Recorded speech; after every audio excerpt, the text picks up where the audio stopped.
Ang giyera sa taripa o trade war sa pagitan ng China at US ay isang komplikadong labanan na walang malinaw na panalo o talo.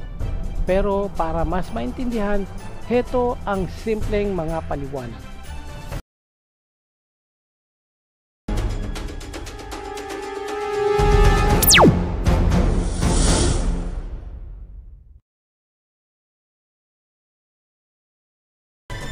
Ano ang giyera sa taripa?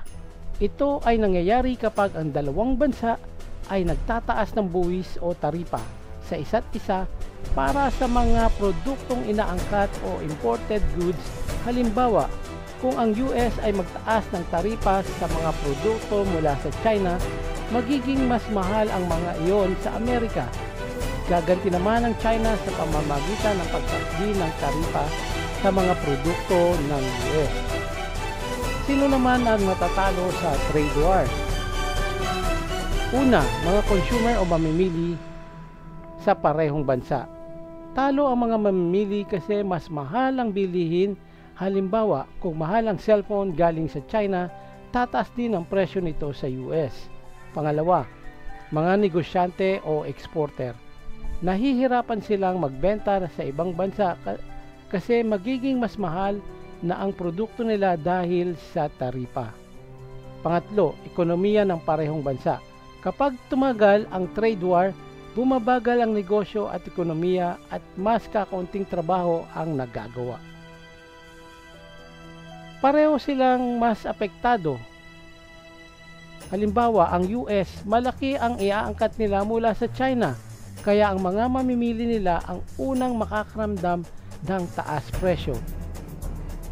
Ganun naman sa China, malaki ang kita nila sa pag-export sa US, kaya kapag bumaba ang order mula sa US, apektado ang mga kumpanya at trabaho sa China. Sino ang matatalo?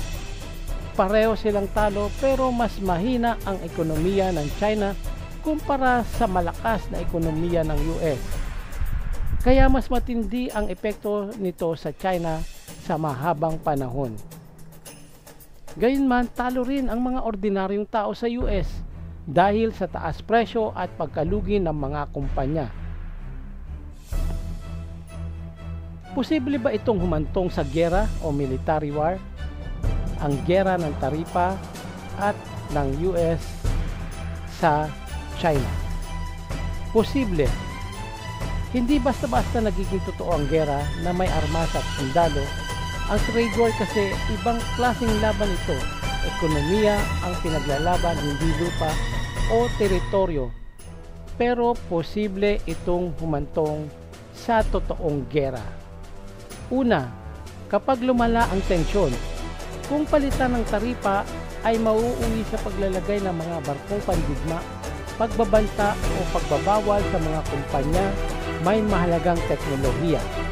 Pangalawa, may insidente sa dagat o hangganan. Halimbawa, sa South China Sea at sa Indo-Pacific. Kung magbabanggaan ang mga barko ng US at China na dadaan dito, pwedeng lumala ang sitwasyon. Pangatlo, cyber warfare o espionage. Kung may hinala ng pagnanakaw ng mga mahalagang impormasyon sa gobyerno o kumpanya, pwedeng maging dahilan ng sigalot o away. Mas malamang na mananatili ito bilang economic conflict. Pero kung hindi mag-iingat sa diplomasya at komunikasyon, posibleng maging mas malalang tensyon na agad-agad na mauuwi ito sa totoong giyera.